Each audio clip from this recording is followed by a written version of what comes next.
Selamat siang, Bapak Ibu semua.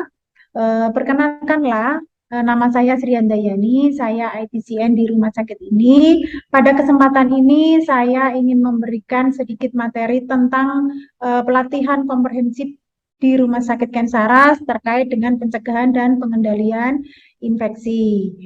Pokok bahasan yang akan kami sampaikan meliputi pendahuluan, program PPI, hand hygiene, APD, manajemen lingkungan, manajemen limbah, etika batuk, dan kesimpulan. Pendahuluan, sebagai pendahuluan ini pencegahan dan pengendalian infeksi atau PPI ini wajib dilaksanakan di semua Fasyankes, fasilitas pelayanan kesehatan, baik itu di rumah sakit maupun di puskesmas atau fasilitas pelayanan kesehatan tingkat pertama sesuai dengan Permenkes nomor 27 tahun 2017 tentang pencegahan dan pengendalian infeksi. Kemudian untuk pencegahan dan pengendalian infeksi ini guna mencapai pasien safety sesuai dengan PMK nomor 11 tahun 2017, yaitu mengurangi risiko infeksi akibat perawatan kesehatan. Nah, untuk mengurangi risiko infeksi akibat perawatan kesehatan ini, maka harus ada pencegahan dan pengendalian infeksi.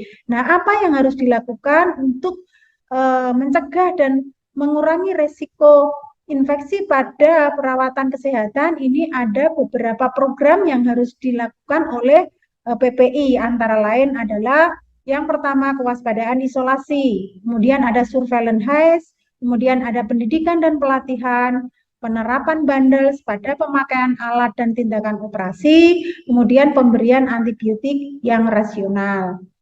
Nah, untuk program PPI sebetulnya hanya ada dalam satu slide ini. Yang pertama adalah kewaspadaan isolasi. Kewaspadaan isolasi ini terdiri dari dua, yaitu kewaspadaan standar dan kewaspadaan berdasarkan transmisi. Kewaspadaan standar di sini ada 11 poin, antara lain adalah hand hygiene, kemudian penggunaan APD, limbah, kemudian kebersihan lingkungan, peralatan perawatan pasien, penanganan linen, kesehatan karyawan, penempatan pasien, etika batuk, penyuntikan yang aman, dan praktek limbah fungsi. Kemudian untuk kewaspadaan berdasarkan transmisi ini dibagi tiga, transmisi lewat airborne atau lewat droplet, dan transmisi lewat kontak. Kemudian program yang kedua adalah surveillance. Surveillance ini ada surveillance IADP, kemudian surveillance ISK, VAP, kemudian IDO, dan lain-lain. Kemudian untuk program yang ketiga, di sini ada pendidikan dan pelatihan. Nah, pendidikan dan pelatihan ini wajib diberikan kepada semua individu yang ada di fasilitas pelayanan kesehatan. Kalau di sini tentunya semua staf yang ada di rumah sakit wajib mendapatkan pendidikan dan pelatihan. Kemudian yang keempat, program yang keempat adalah pencegahan infeksi. Pencegahan infeksi terkait dengan penerapan bandel. Nah, ini yang terlibat di sana adalah dari perawat, bidan, kemudian para dokter. Untuk program yang kelima, ini penggunaan antibiotik rasional, tentunya kita akan berhubungan dengan kolaborasi dengan tim PPRA yang ada di sana. Terkait penggunaan apa? Terkait penggunaan antibiotik. Apakah antibiotik itu sebagai profilaksis atau sebagai terapeutik? Nah, kemudian daripada seluruh program yang ada ini, maka akan diaudit. Diaudit oleh siapa? Oleh seorang IPCN. Tentunya setelah hasil audit ini akan dibuat ICRA atau Infection Control Risk Assessment. Jadi apa yang sekiranya tidak sesuai dengan standar, maka kita harus mencari solusi untuk rencana tindak lanjutnya. Program PPI ini dibuat oleh Komite PPI. Nah, di dalam Komite PPI ini ada beberapa anggota yang akan terlibat di sana, mulai dari staf dokter, kemudian sampai dengan unit-unit yang ada di rumah sakit, semua masuk dalam Komite PPI. Nah, sebagai dasar hukum untuk kegiatan PPI ini kita mengacu pada Peraturan Menteri Kesehatan Nomor 27 Tahun 2017 tentang pedoman pencegahan dan pengendalian infeksi di fasilitas pelayanan kesehatan. Tentunya Bapak Ibu yang belum membaca silakan bisa membaca, nanti bisa di-download di HP masing-masing. Kalau yang membutuhkan hard copy nanti bisa membaca di ruang Komite PPI. Ini tersedia Peraturan Menteri Kesehatan Nomor 27 Tahun 2017.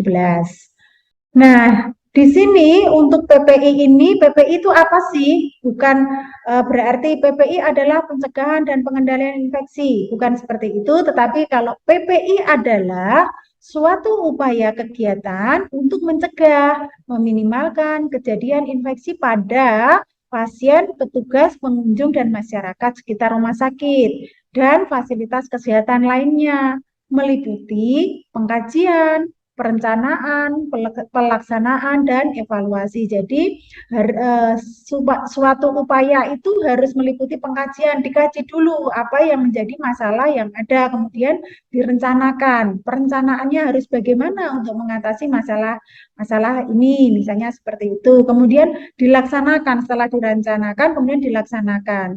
Hasil dari pelaksanaan maka akan dievaluasi. Nah, untuk PPI ini yang saat ini kalau dulu itu INOS gitu ya, infeksi nosokomial, sekarang adalah HAIS, Healthcare Associated Infection. Nah, ini bedanya apa dengan INOS, infeksi nosokomial? Kalau infeksi nosokomial itu hanya berfokus pada pasien, tetapi kalau HAIS, Healthcare Associated Infection ini berfokus pada pasien, petugas, pengunjung rumah sakit, dan masyarakat sekitar rumah sakit. Nah, apa yang dimaksud dengan Healthcare Associated Infection atau HAIS adalah infeksi yang terjadi pada pasien selama perawatan di rumah sakit atau fasilitas pelayanan kesehatan lainnya, di mana pada saat masuk tidak ada tanda infeksi atau tidak masa inkubasi, termasuk infeksi didapat di rumah sakit tapi muncul setelah pulang. Juga infeksi pada petugas karena pekerjaannya. Di sini artinya saya dapat memberikan contoh ketika pasien itu masuk tidak ada tanda-tanda infeksi nih dan juga tidak ada tanda inkubasi. Tapi pasien-pasien ini bisa terinfeksi di sini, misalnya penempatan pasien yang tidak sesuai, misalnya pasien TB dicampur dengan pasien yang lainnya yang tidak penularan lewat airborne, maka yang pasien yang lain itu akan tertular oleh virus TB.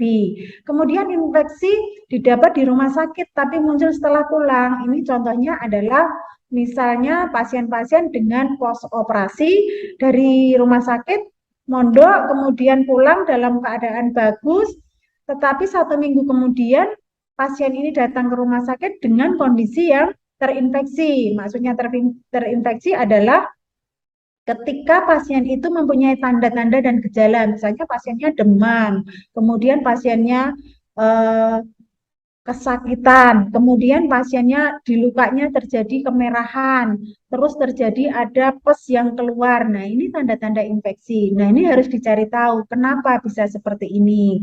Itu meliputi banyak hal dan banyak faktor yang akan kita cari, apakah dari operasinya, apakah alat-alatnya, apakah petugasnya, tentang hand hygiene-nya tidak dilakukan, seperti itu. Kemudian infeksi pada petugas karena pekerjaannya. Pada petugas di sini ya, jadi petugas bisa terkena infeksi karena pekerjaannya. Contohnya apa? Contohnya adalah petugas yang tertusuk benda tajam, misalnya jarum bekas pakai pasien. Nah, pasiennya ternyata pasien dengan hepatitis B positif, kemudian jarumnya mengenai petugas, maka petugas ini akan kena infeksi. Juga banyak lagi yang kita contohkan, misalnya pasien-pasien dengan penularan lewat airborne, pasien-pasien TB misalnya. Petugas tidak menggunakan masker N95 misalnya dalam menghadapi pasien TB, maka petugas ini akan berisiko untuk tertular penyakit TB. Nah, kemudian tujuan daripada PPI ini untuk apa? Yaitu untuk menurunkan dan meminimalkan kejadian infeksi terkait dengan pelayanan kesehatan pasien, petugas, dan pengunjung serta masyarakat sekitar rumah sakit dan fasilitas pelayanan kesehatan lainnya dengan mempertimbangkan cost effectiveness. Nah, cost effectiveness ini artinya apa? segala sesuatu yang dilakukan itu tetap dalam standarnya, tetapi meminimalkan biaya yang harus dikeluarkan. Seperti itu. Contohnya kalau tidak punya safety box untuk benda tajam, maka kita harus berpikir nih, cost efektifnya bagaimana? Oh, bisa dengan drigen, walaupun sebetulnya drigen itu tidak ramah lingkungan di saat di insinerator. Nah, siapa sih yang melaksanakan PPI itu? Begitu. Apakah semua individu di rumah sakit? Ya, semua individu di rumah sakit dan fasilitas pelayanan kesehatan ini wajib melaksanakan PPI, terutama kewaspadaan standar. Ya, karena kewaspadaan isolasi tadi saya sudah sampaikan ada dua, kewaspadaan standar dan kewaspadaan transmisi. Kewaspadaan standar di sini, semua individu yang ada di rumah sakit maka wajib melaksanakan. Apa saja yang harus dilaksanakan oleh semua individu? Hand hygiene, APD, kemudian pengelolaan limbah, kebersihan lingkungan, dan etika batuk. Untuk kewaspadaan transmisi, siapa saja yang akan melaksanakan? Tentunya tenaga medis dan para medis, yaitu dokter, perawat. Untuk surveillance, ini tugasnya IPCN dan IPCLN yang ada di ruangan. Kemudian pencegahan dan terkait dengan penerapan bundles, ini karena ini tindakan invasif, maka yang terlibat di sana adalah perawat dan dokter. Untuk penggunaan antibiotik yang bijaksana atau rasional, maka ini ranahnya dokter. Nah, yang pertama kita masuk langsung kepada kewaspadaan standar yang tadi ada 5 poin tentang hand hygiene, APD, nanti akan saya bahas di sini. Yang pertama adalah kebersihan tangan atau hand hygiene. Kita ketahui bersama bahwa tangan kita itu adalah media transmisi kuman. Karena segala sesuatu kita lakukan dengan menggunakan tangan. Di sini dilihat bahwa gambar tangan kita indah sekali seperti bunga, tetapi di situ keindahannya adalah peluru untuk mematikan seseorang karena di sana itu isinya adalah kuman. Karena kewaspadaan standar poin pertama kebersihan tangan ini merupakan bagian pilar dalam PPI. Kemudian kebersihan tangan ini sangat penting dan relatif murah. Sebetulnya mudah sekali untuk dilaksanakan, tetapi kenyataan yang ada itu memang sulit untuk melakukan 6 langkahnya itu sulit. Kemudian kebersihan tangan ini adalah bagian pasien safety ya. Kemudian karena kenapa di bagian pasien safety? Karena di sasaran keselamatan pasien yang kelima itu pengurangan risiko infeksi terkait perawatan kesehatan. Dengan cara pengurangan infeksinya adalah salah satunya dengan mencuci tangan. Kemudian cuci tangan juga merupakan protokol kesehatan dalam masa pandemi COVID. Terus cuci tangan ini penting juga dalam kewaspadaan transmisi. Kewaspadaan transmisi yang tadi sudah saya sampaikan yaitu bisa penularan lewat kontak, droplet maupun airborne. Nah, kebersihan tangan yang benar maka akan memutus mata rantai infeksi dengan cara transmisinya. Jadi kan segala sesuatu itu kita transmisikan lewat tangan yang secara kontak. Nah, untuk pengertian kebersihan tangan itu apa? Yaitu suatu prosedur tindakan membersihkan tangan dengan menggunakan sabun antiseptik di bawah air mengalir atau dengan menggunakan hand rub berbasis alkohol. Jadi bisa dengan menggunakan air mengalir dan sabun antiseptik dan hand rub berbasis alkohol 70%. Tujuan kebersihan tangan untuk menghilangkan kotoran dari kulit secara mekanis dan mengurangi jumlah mikroorganisme sementara. Kenapa sementara? Karena tidak bisa sehari itu kita hanya cuci tangan. Sementara segala sesuatu kegiatan ini kita lakukan dengan menggunakan tangan. Jadi tangan ini ketika kita kotor, ketika kita habis menyentuh sesuatu maka harus langsung dibersihkan dengan mencuci tangan. Ini tujuannya yaitu untuk menghilangkan kotoran dari kulit secara mekanis dan mengurangi jumlah mikroorganisme yang ada. Kapan sih kita melakukan kebersihan tangan? Nah, cuci tangan dengan air dan sabun jika tangan terlihat kotor. Tangan terlihat kotor itu yang bagaimana? Tangan terlihat kotor itu yang kontak erat dengan cairan tubuh pasien ya. Segala sesuatu yang kontak dengan cairan tubuh itu dianggap tangan kita kotor. Kemudian bisa dengan memakai hand rub berbasis alkohol itu ketika tangan kita tidak terlihat kotor. Tidak terlihat kotor yang bagaimana? Tidak terlihat kotor itu yang misalnya kita habis nulis-nulis, kemudian habis memegang meja, itu bisa dengan menggunakan alkohol hand rub. Tapi kalau berhubungan dengan cairan tubuh, maka kita harus cuci tangan dengan sabun dan air mengalir.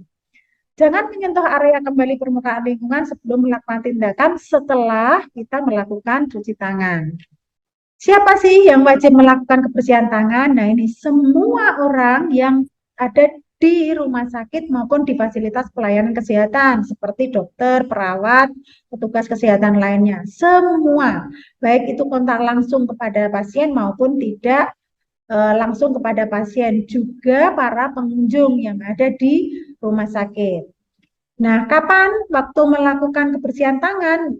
Ini segera setelah tiba di tempat bekerja. Jadi kalau kita itu dari rumah sampai rumah sakit, poin pertama yang kita lakukan adalah segera cuci tangan. Kemudian sebelum masuk dan tinggalkan ruangan pasien, wajib ya.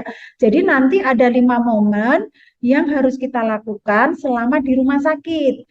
Momen pertama adalah sebelum kontak dengan pasien, kemudian momen kedua adalah sebelum melakukan tindakan aseptik, kemudian yang ketiga adalah setelah kontak cairan tubuh pasien, kemudian yang keempat adalah setelah kontak pasien, dan yang kelima adalah setelah kontak lingkungan pasien. Di samping yang lainnya seperti ini, setelah tiba di rumah sakit, kemudian di antara kontak pasien dengan yang lainnya, kemudian sebelum dan sudah melakukan tindakan pada pasien, tindakan itu tindakan apapun, kemudian sesudah dari kamar mandi. Kemudian ini tadi sudah saya sampaikan ya, sebelum meninggalkan tempat kerja, segera setelah melepas sarung tangan, segera setelah membersihkan sekresi hidung, sebelum dan setelah menyiapkan dan mengkonsumsi makanan, itu wajib cuci tangan dengan air mengalir maupun dengan hand rub berbasis alkohol. Nah, teknik kebersihan tangan itu bagaimana? Tekniknya adalah sebelum melakukan kebersihan tangan, pastikan bahwa aksesoris yang menempel di tangan itu dilepas.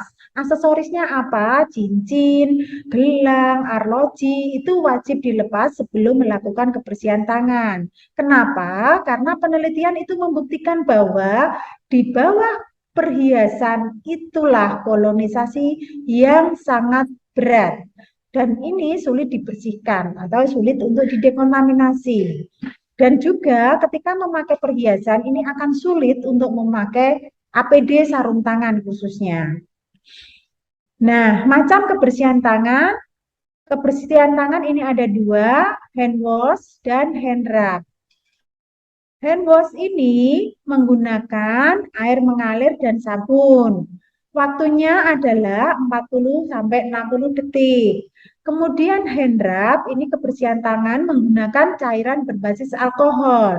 Waktunya 20-30 detik. Jadi untuk kebutuhan cuci tangan ini hanya membutuhkan waktu tidak sampai 1 menit. Jadi kalau dengan air mengalir 40-60 detik. Kemudian kalau dengan hand rub berbasis alkohol separohnya, berarti 20-30 detik.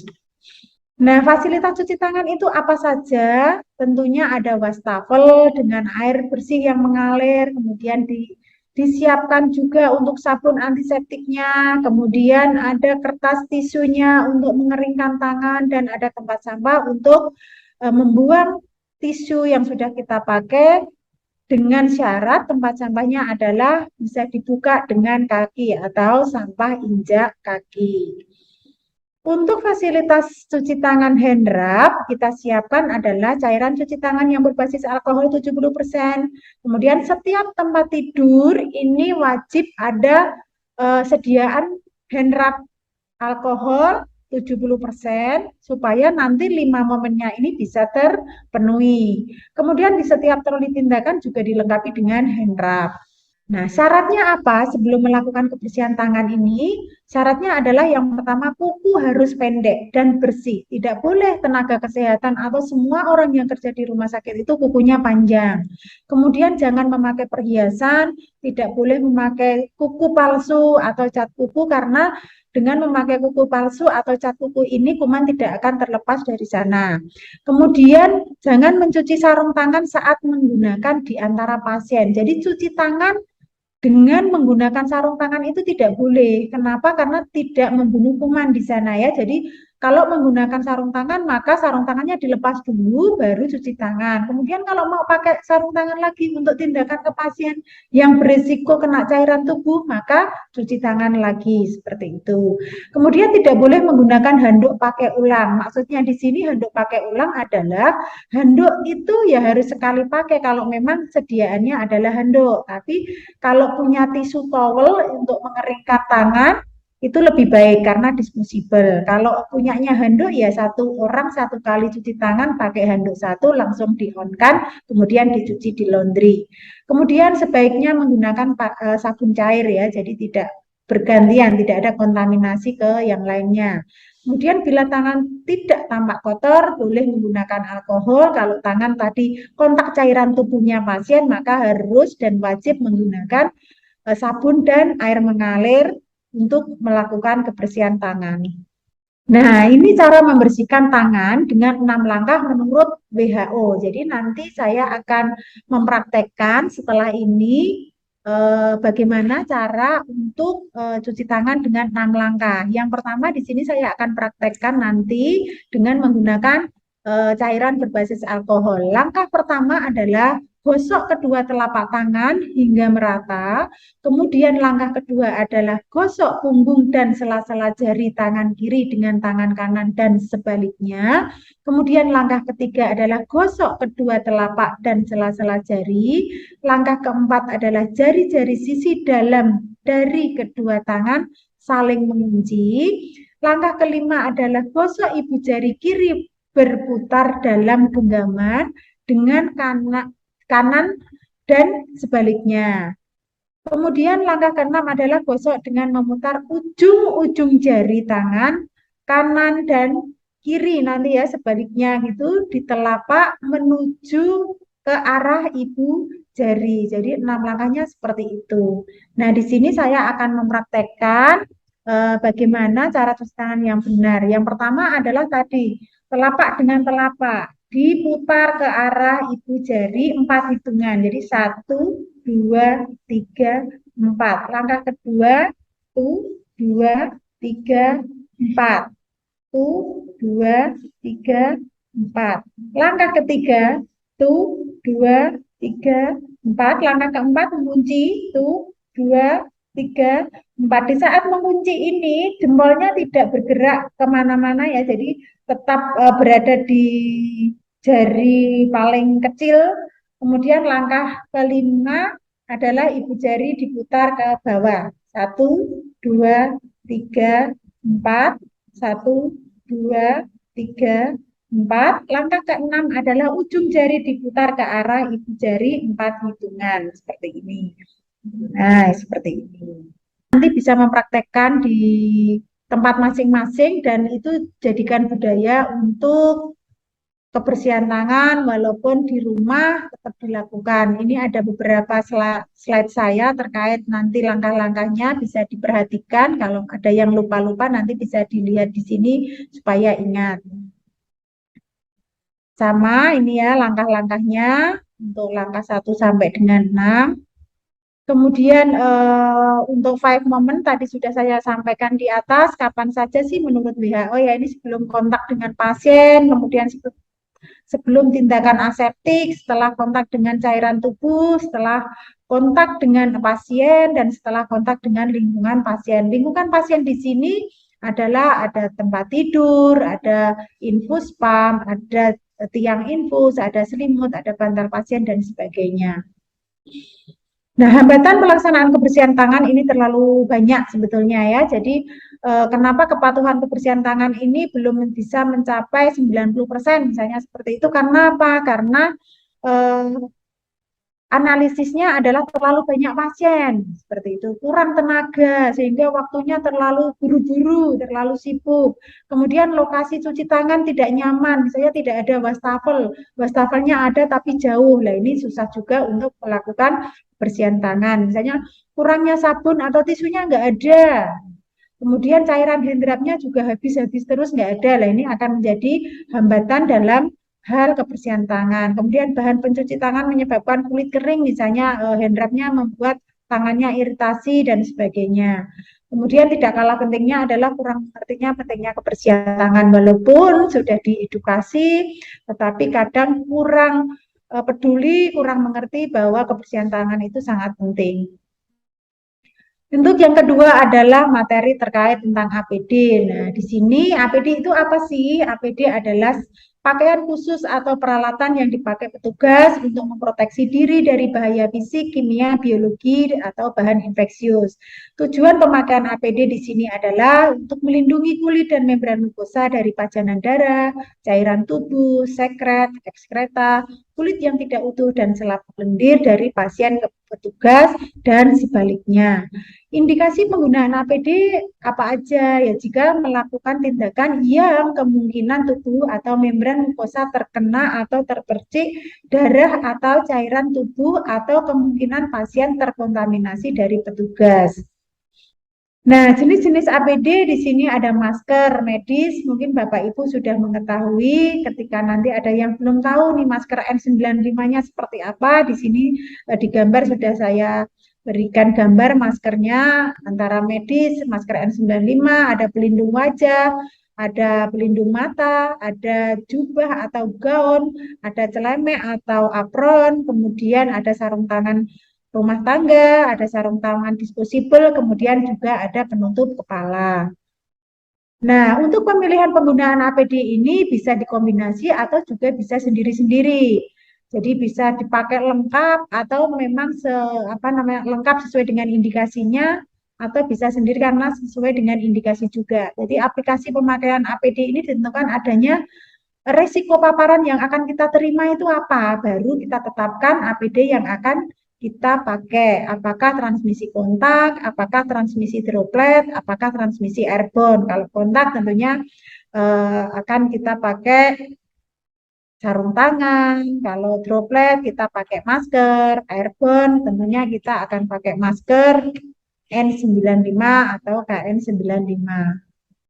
Nah, prinsip penggunaan APD ini yang pertama adalah selalu melakukan kebersihan tangan sebelum dan sesudah menggunakan APD. Kemudian APD harus selalu tersedia sesuai dengan ukuran, tidak boleh kekecilan, tidak boleh kebesaran.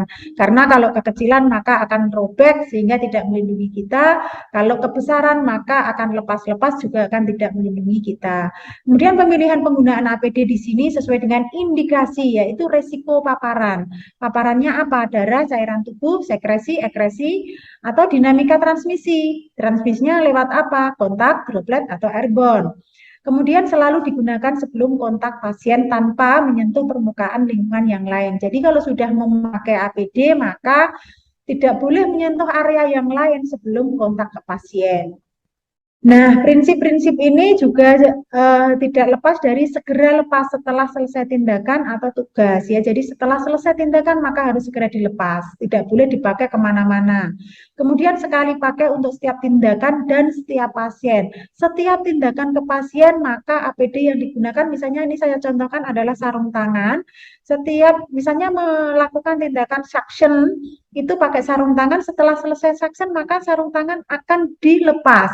Kemudian pasien itu habis disaksen misalnya mau dibetulkan infusnya macet misalnya, itu maka pakai APD lagi. Jadi tidak satu APD sarung tangan itu dipakai sampai beberapa kali tindakan yang bisa dari bawah bisa ke atas, itu tidak boleh. Kemudian setiap APD yang terlihat ternoda harus segera diganti ya.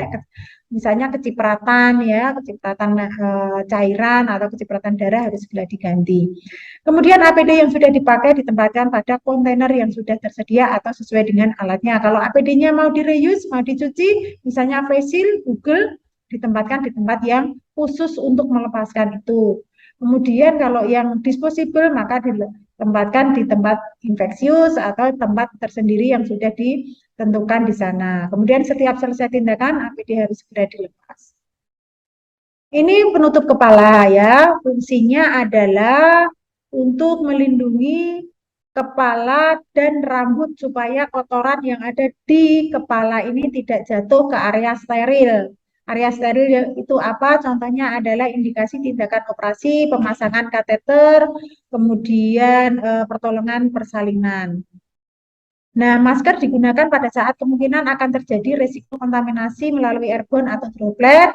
Kalau di pandemi saat ini semua orang wajib menggunakan masker yang standar. Standarnya adalah masker yang 3 lapis.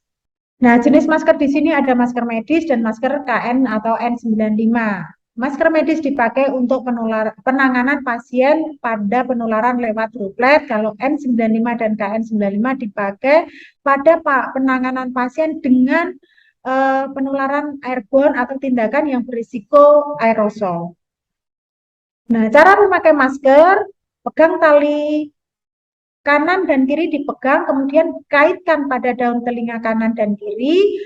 Setelah itu lakukan vites pada kawat bagian atas dengan hidung ya, dengan cara menekan kawat sesuai dengan ukuran hidung. Kalau hidungnya mancung ya ditekan sesuai dengan ukuran masing-masing. Kemudian masker ini harus menutupi hidung sampai dengan dagu, tidak boleh di atas mulut. Jadi harus dari hidung sampai dengan dagu itu tertutup. Nah, kemudian face shield ini face shield untuk melindungi wajah ya. Jadi wajah, kemudian apa namanya selaput biar di mata wajah itu terlindungi oleh percikan cairan tubuh, maka harus menggunakan face shield ini. Contohnya indikasi tindakannya apa? Tindakan operasi misalnya atau pertolongan persalinan.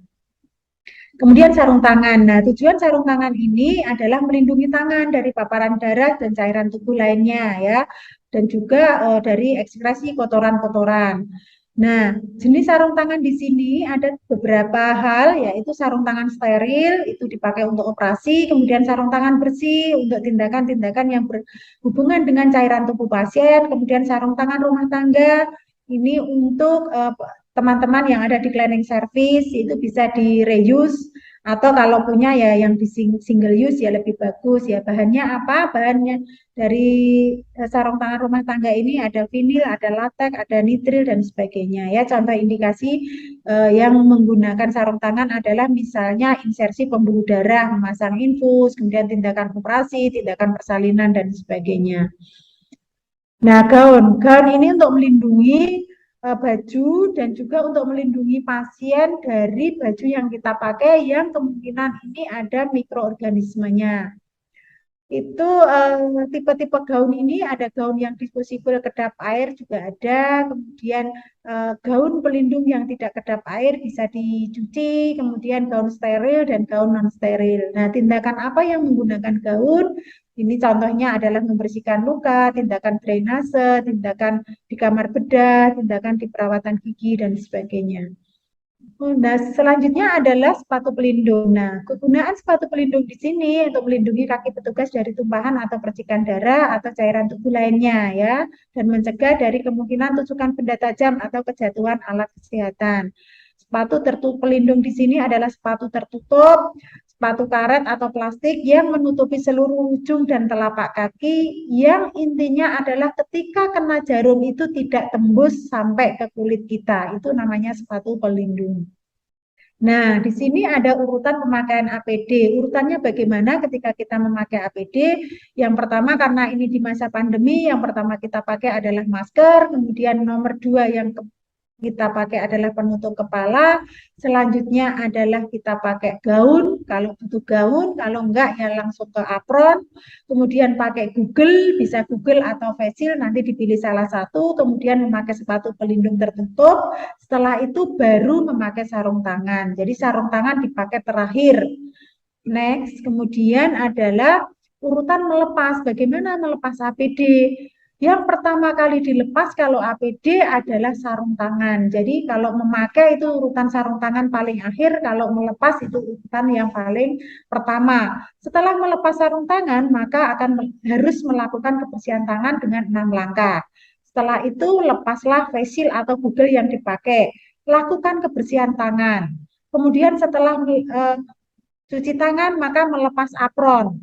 Setelah apron dilepas maka cuci tangan lagi. Setelah itu melepas gaun. Gaun dilepas, lakukan kebersihan tangan. Setelah itu penutup kepala dilepas, lakukan kebersihan tangan, melepas sepatu, lakukan kebersihan tangan, dan melepas masker, lakukan kebersihan tangan. Jadi setiap step wajib melakukan kebersihan tangan.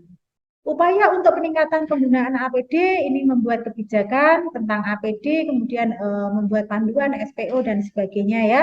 Kemudian tidak lupa juga melakukan monitoring, audit, pengawasan dan memberikan feedback kepada unit dan menyediakan APD sesuai dengan kebutuhan. Yang ketiga adalah pengelolaan limbah. Limbah menurut PP nomor 12 tahun 95 adalah bahan sisa atau suatu kegiatan atau proses produksi. Jadi limbah rumah sakit adalah semua limbah yang dihasilkan oleh seluruh kegiatan rumah sakit. Jenis limbah di sini di rumah sakit adalah ada limbah infeksius dan non-infeksius, kemudian limbah benda tajam, zat kimia, limbah cair, dan limbah radioaktif. Nah, prinsip penanganan limbah ini beberapa yang harus diketahui meliputi dari perencanaan, kemudian pemisahan, pengumpulan, transportasi, penyimpanan, treatment, dan penanganan akhir. Pemisahan limbah didasarkan pada kategori jenis limbah ya. Di sana ada kode warna sesuai dengan kode internasional, kemudian diletakkan pada kontainer sebagai logo simbol biohazard. Kontainer benda tajam misalnya harus prinsipnya kontainer benda tajam itu tahan air dan tahan tusukan dan diletakkan di area ruang tindakan atau troli tindakan mudah dijangkau oleh petugas. Kemudian memiliki alat transportasi khusus, area penampung limbah di tempat yang terbuka mudah dibersihkan. Nah, ini limbah padat di rumah sakit, ini limbah infeksius, limbah patologis, limbah benda tajam, limbah farmasi, limbah genotoksik, limbah kimia, limbah dengan kandungan logam berat dan tinggi, ini wadah bertekanan, kemudian limbah radioaktif. Limbah infeksius semua limbah yang terkena cairan tubuh, darah, dan produk darah. Kemudian limbah patologis adalah jaringan atau cairan tubuh manusia ya, potongan bekas-bekas operasi, kemudian ada janin dan sebagainya. Kemudian limbah benda tajam adalah semua benda yang memiliki permukaan tajam seperti jarum, kemudian pisau, belati, dan sebagainya. Kemudian limbah farmasi adalah limbah obat-obatan yang sudah kadaluarsa, misalnya. Kemudian limbah genotoksik, contohnya adalah limbah yang mengandung obat-obatan sitostatika. Kemudian limbah kimia, ini reagen laboratorium, kemudian ronsen, dan sebagainya. Kemudian limbah dengan kandungan logam tinggi, misalnya baterai, termometer pecah, dan alat ukur tekanan darah yang pakai air raksa. Kemudian wadah bertekanan ini tabung gas, kaleng aerosol. Kemudian limbah radioaktif, ini contohnya adalah cairan yang tidak terpakai dari terapi radioaktif atau riset di laboratorium. Nah, ini contoh saja sampah infeksius labelnya kuning, ini isinya ya semua barang yang kontaminasi dengan darah dan cairan tubuh. Kemudian limbah non-infeksius ini dilabeli dengan warna putih atau hijau. Silakan nanti disesuaikan dengan kode internasional. Kalau di rumah sakit kuning dengan putih untuk benda-benda yang tidak terkontaminasi cairan tubuh, misalnya bungkus sisa makanan, botol-botol dan sampah tanaman dan sebagainya. Ini limbah benda tajam. Prinsipnya adalah tahan tusuk dan tahan air, safety box namanya, kalau tidak punya di sini menggunakan trigen box gitu ya. Jadi yang ada di ruangan saat ini menggunakan trigen box. Yang benar adalah safety box seperti ini. Jadi wadah terbuat dari kardus yang tebal, tahan tusuk dan tahan air. Sumber limbah ini kita dapatkan dari beberapa unit, yaitu dari unit yang ada di rumah sakit ya. Jadi kalau limbah domestik semua unit yang tidak ada pasiennya gitu ya, ruang perkantoran, dapur, laundry dan sebagainya. Kemudian limbah infeksius ini berasal dari ruang perawatan, ruang laboratorium, ruang bedah mayat, kemudian ruang IGD dan ICU, seperti itu ya, ruang rawat pasien. Kemudian sumber limbah B3 ini dari laboratorium, ruang obat, IPA, ruang foto atau laboratorium, dan genset. Tahapan penanganan limbah ini ada perencanaan, pemisahan, pengumpulan, transportasi, penyimpanan, dan pengolahan air. Pemisahan awal ini dilakukan oleh orang pertama penghasil limbah. Orang pertama penghasil limbah siapa? Kalau di perawatan ya perawat. Kemudian kode warna kantong harus dipahami oleh semua orang ya. Jadi semua orang harus tersosialisasi kode-kode yang ada pada limbah. Kemudian kontainer benda tajam sesuai persyaratan.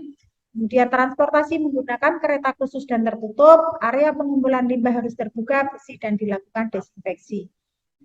Nah, ini pemrosesan limbah melalui diidentifikasi, kemudian dipisah-pisahkan. Identifikasi itu ini masuk infeksius apa enggak, apa benda tajam, kemudian dipisahkan sesuai dengan tempatnya, kasih label, kemudian di packing, disimpan, kemudian diangkut ya, diangkut ke tempat sampah sementara, baru nanti kita akan bekerjasama dengan pihak ketiga untuk penghancuran limbah yang ada di rumah sakit.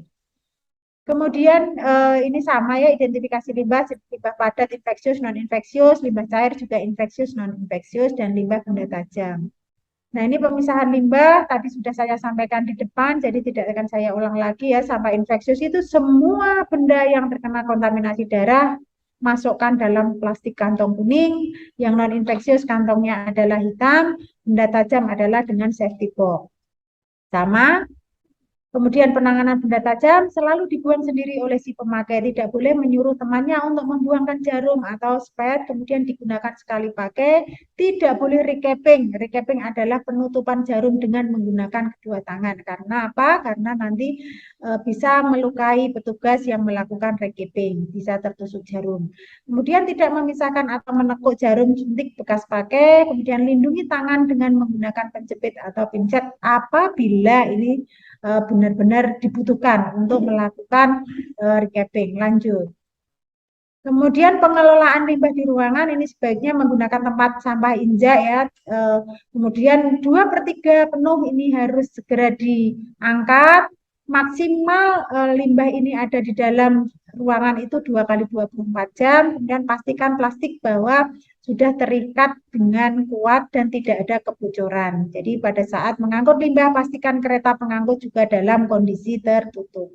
Untuk labeling, kode warna pembungkus kuning untuk sampah infeksius, hitam non-infeksius, merah radioaktif, ungu sitotoksik, kotak kuning limbah benda tajam, tahan tusukan, dan tahan air.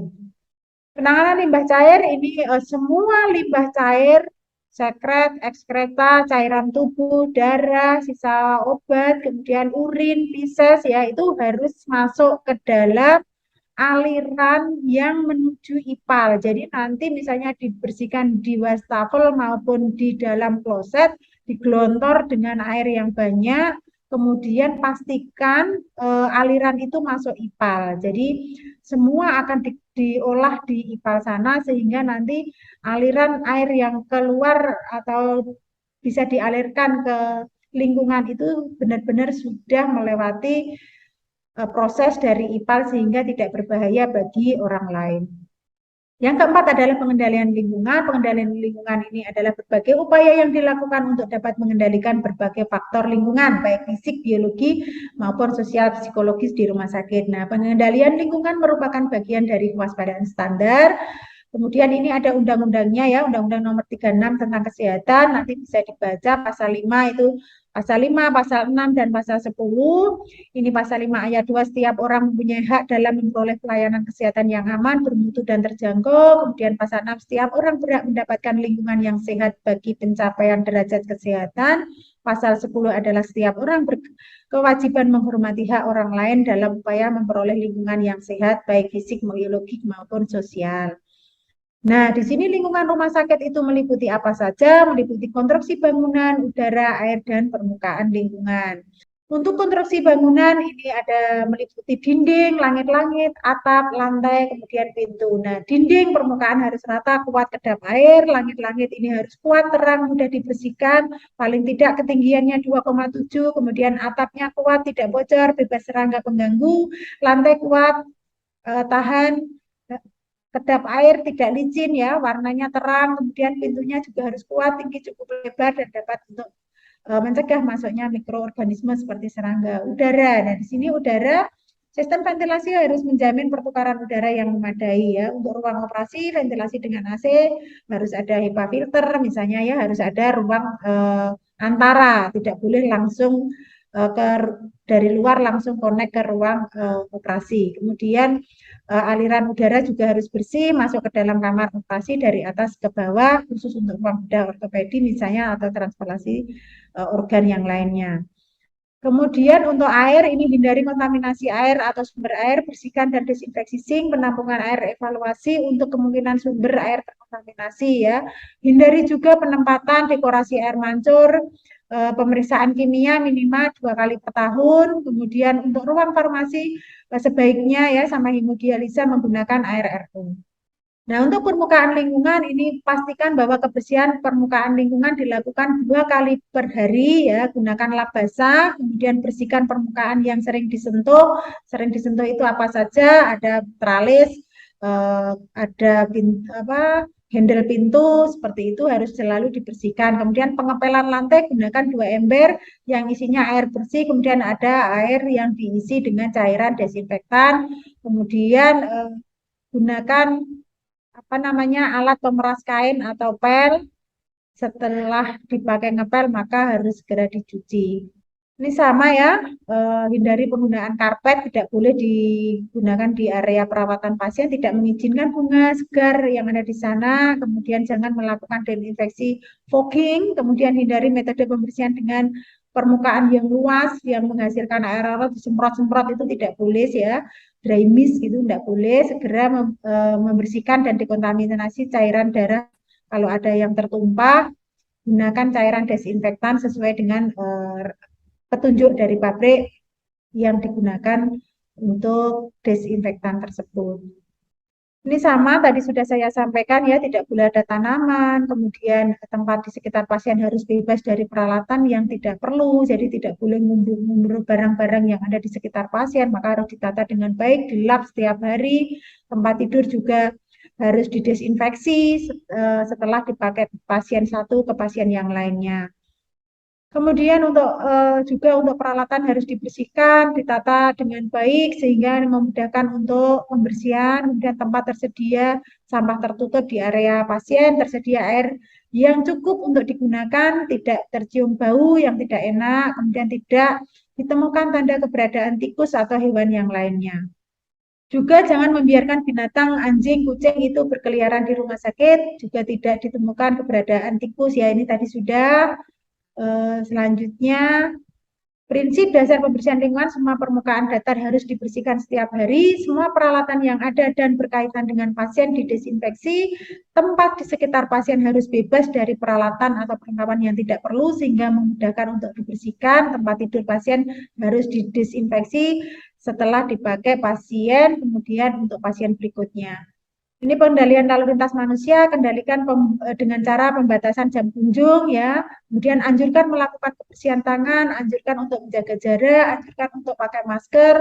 Keseragaman melaksanakan peraturan antar petugas ini wajib ditingkatkan. Kemudian ketentuan-ketentuan atau dibuat kebijakan sesuai dengan kondisi pasien di setiap unit keperawatan. Misalnya pasiennya kritis ya diperbolehkan misalnya 3 orang masuk, tidak 1 orang seperti itu. Lanjut. Nah, ini terakhir dari materi ini adalah etika batuk, yaitu tujuannya adalah mencegah transmisi atau penularan penyakit melalui udara dan droplet. Nah, bagaimana cara batuk yang benar adalah yang pertama, tutup hidung dan mulut dengan menggunakan tisu, buang tisu ke tempat sampah dan lakukan cuci tangan. Yang ketiga adalah memakai masker dengan menutupi hidung sampai dengan dagu. Gunakan, kalau tidak ada masker maka gunakan lengan atas bagian dalam. Jadi seperti gambar di bawah ini ya. Jadi kalau punya tisu tutup mulut sampai hidung ya, hidung sampai dengan dagu ditutup, tisunya dibuang, cuci tangan. Kemudian kalau tidak ada pakai masker. Kalau maskernya tidak punya pakai lengan atas bagian dalam. Nah, kesimpulannya adalah program PPI meliputi kewaspadaan isolasi, surveillance pendidikan dan pelatihan, penerapan bandes dan pemberian antibiotik rasional, mengurangi risiko infeksi akibat perawatan merupakan bagian daripada pasien safety, melaksanakan prinsip-prinsip PPI akan meminimalkan kejadian infeksi sehingga meningkatkan mutu pelayanan di rumah sakit. Kemudian salah satu pelaksanaan program PPI adalah dengan penerapan kewaspadaan isolasi. Demikian yang bisa saya sampaikan Bapak Ibu semua. Semoga apa yang saya sampaikan ini nanti bisa diimplementasikan, bisa dipahami dan bisa dilaksanakan dengan baik. Akhir kata, wassalamualaikum warahmatullahi wabarakatuh. Selamat siang.